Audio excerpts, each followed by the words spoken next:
SoundCartel. Cautious drinkers unite. Could it be no more hangovers? Well, if it's true what they say about the humble Korean pear and its liquid gold extract, then let's raise a glass and drink to that. From SoundCartel, I'm Nicole Goodman, and this is Business Essentials Daily.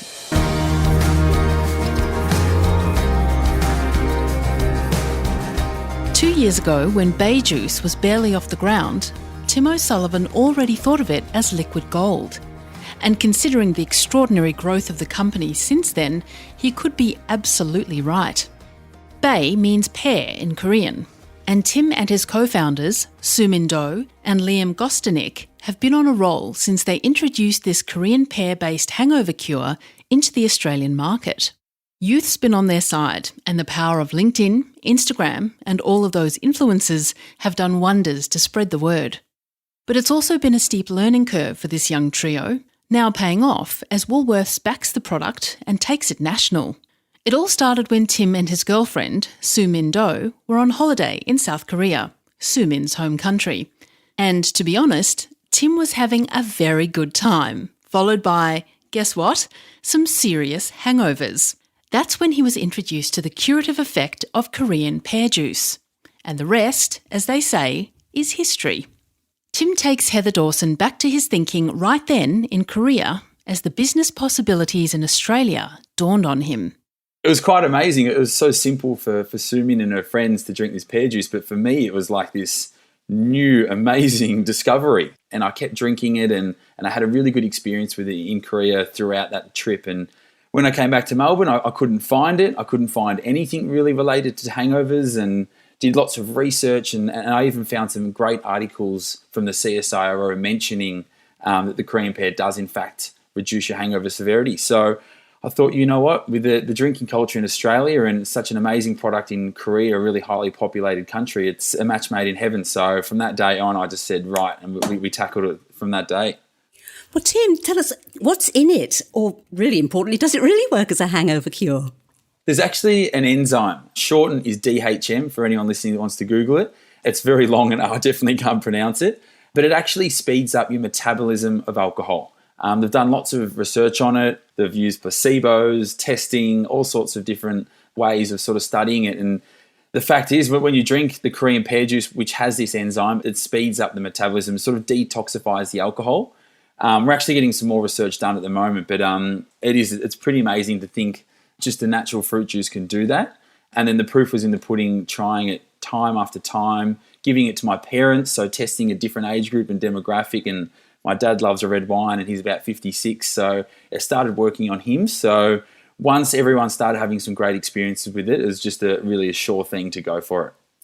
So, Tim, when you decided to bring BAE Juice to Australia, you first of all thought you could produce it domestically, didn't you? But then you changed your mind. So what happened?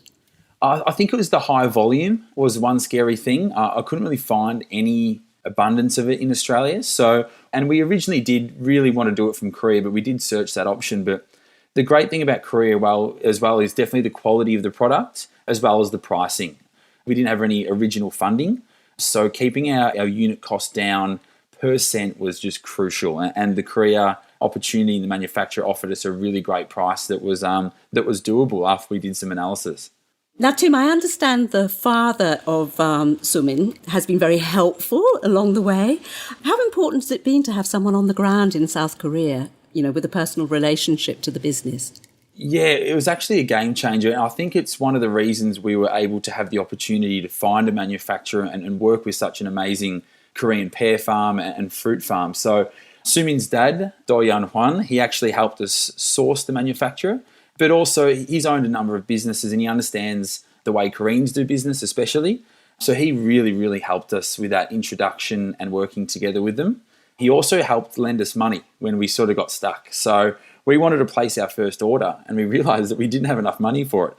And again, startup issues and problems is always usually financially. And we were lucky enough for Sumin's dad to actually lend us a large sum of money to make sure we could place quite a large order to make sure we never run out and give us some great opportunities to really sample and give out the product. So he was well and truly influential in our journey. And sometimes you do forget because it's so long ago, or it feels like. But he was crucial, and it's always good having someone there and communicating with him especially.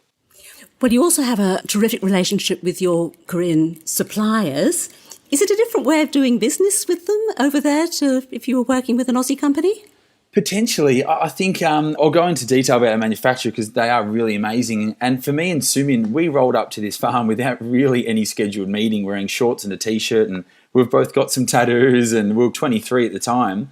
And we rolled into this meeting saying, a bit of, how you going? We'd love to bring this pear juice into our own brand into Australia, and this is why. And I think when they saw our passion, our enthusiasm, we were young, and we actually did have some really great ideas early on, and they actually put the ball in our court. They said, well, if you can go back to Melbourne or Australia and you can build a brand, you can set up your business structure and you can provide us with some marketing collateral, then we're more than willing to work with you. So they sort of put the ball in our court, which I loved, and we met the demands well and truly. Within sort of 6 to 9 months, we had an amazing brand, product, we'd trademarked things, we'd done everything. So they were really impressed. So even from day one, we actually paid them in Australian dollars because we explained to them that the fluctuating dollar price is very difficult for us to sort of manage. And they said, don't worry, we'll help work with that. So they set up an Australian bank account. They helped us source cheaper packaging with the boxing. They've just done about everything. And they just love working with us because we're young and we really want to give this a red hot crack. And one of the managing directors there says that we actually remind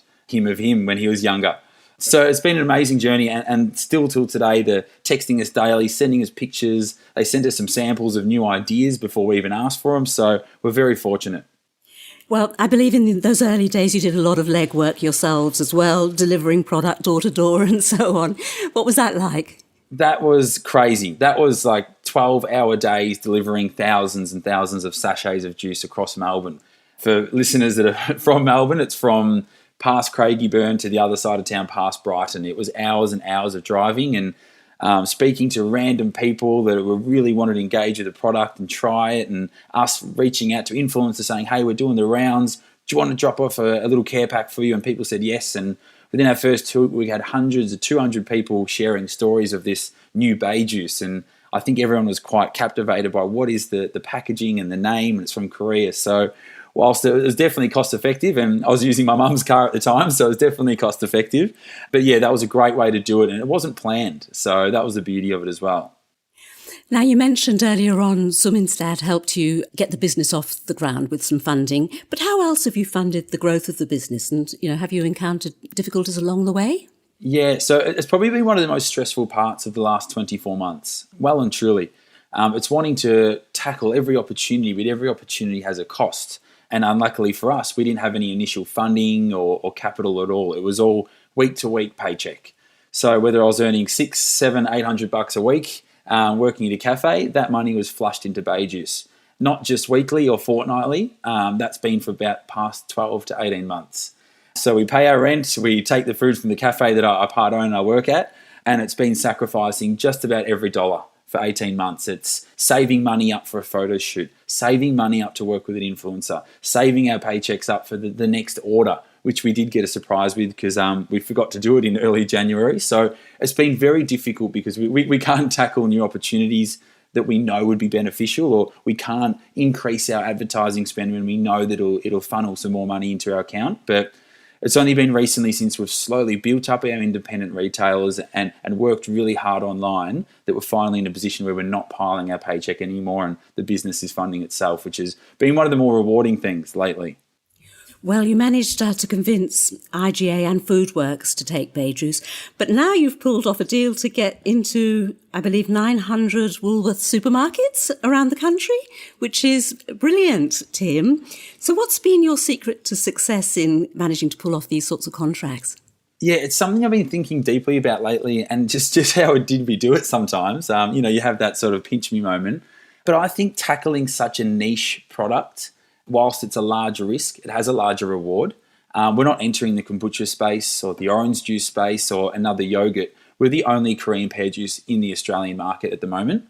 And whilst people thought that was risky or it was going to be too hard for you to educate your consumers, it actually benefited us really heavily. So by tackling that risk, the reward was higher. We had more interest. We've grown faster than other brands, even without that funding. And luckily, the buyers saw that it was a trending product. We're sponsoring lots of events next year. We're growing online. We've had some great PR and media lately. So they were sort of seeing the roller coaster that we've been on. And especially through LinkedIn, I think I had 1,000 likes and 60,000 views on my post announcing it. So, people have been really following our journey. And I think all the steps have just led us to Woolworths, and the timing was right, the product was ready, the manufacturers are ready, and all of our branding was on point. So whilst it was all good timing, I do think it was us taking that risk with tackling a new idea and a new concept. Even so, rapid expansion now to gear up to, supply so many outlets. How are you managing to scale the business with that sort of rapid expansion, Tim? We've actually got some consultants that help us with our forecasting and our pitching to retailers. That's Christian and George from Thrive Collective. And they've helped us really walk through the difficulties of forecasting and supply chain and ordering and all those sort of things. So whilst we've got about over 20,000 units on the way from Korea now, they're helping us with the logistics of landing in Woolworths DCs and all these other things that are out of my depth, really. Running hospitality venues and launching a brand, you can't just jump into a logistics and supply chain hat that quick. So we've had the help of them now that we've sort of been able to fund ourselves. We've got a digital marketing agency. So we've sort of increased our advertising spend there, and our reach online has been far greater, as well as our returns. So it's just been those small steps. Whilst we did land a large account retail-wise, which did really leapfrog us in that space, it has been small steps. We started with $100, $200, $500, $700 a week we've been putting into our ad spend per week.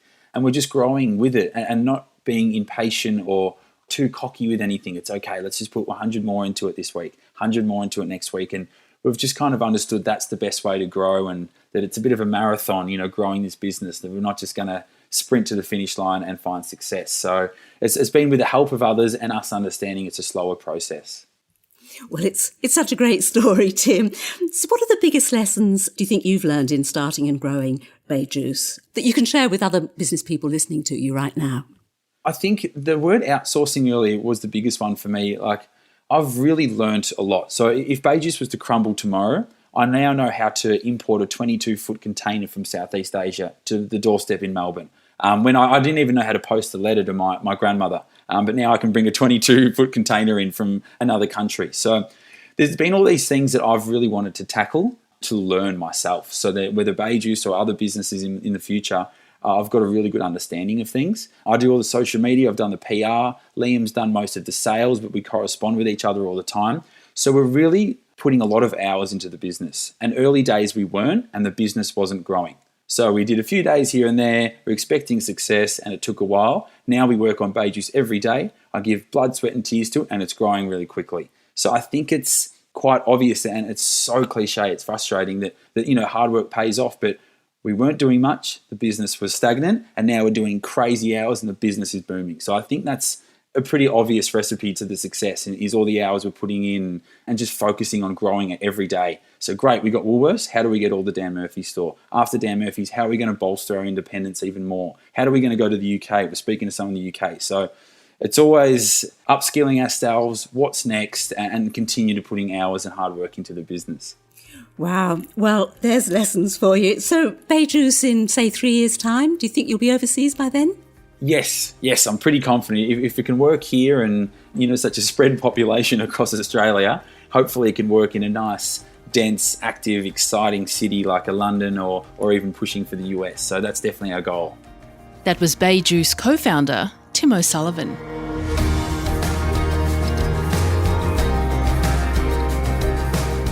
This episode of Business Essentials Daily is produced by the team at SoundCartel. Thanks for listening. I'm Nicole Goodman. We'll bring you more BE Daily tomorrow. Follow @BE Daily Podcast across social media and head to bedaily.com.au for more from the Business Essentials Daily podcast. SoundCartel.